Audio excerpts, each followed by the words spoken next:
Hi everyone! Welcome to Talk with Irvie. Ngayon ay bigyan nating mensahe ang mga breadwinners sa bawat pamilyang Pilipino ng ating bansa. So ang mensaheng ito ay para sa mga breadwinners na nangangarap na maiahon sa hirap ang kanilang mga pamilya. Hi breadwinners! Saludo ako sa inyo.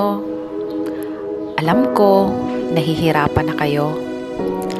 Alam ko iilan sa inyo ay pagod na, pero hindi pwedeng sumuko sa buhay dahil may mga pamilya pa kayong nakasandal. Alam kong lihim kayong umiiyak sa gabi.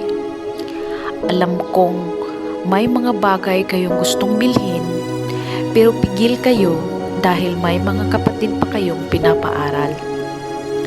Alam kong minsay nakakalimutan mo ng arugain ang iyong sarili, sapagkat pasan mo ang mundo.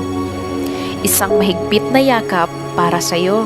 Hindi bulag ang Diyos para magtagumpay ka sa buhay. For more videos, click subscribe. Thank you.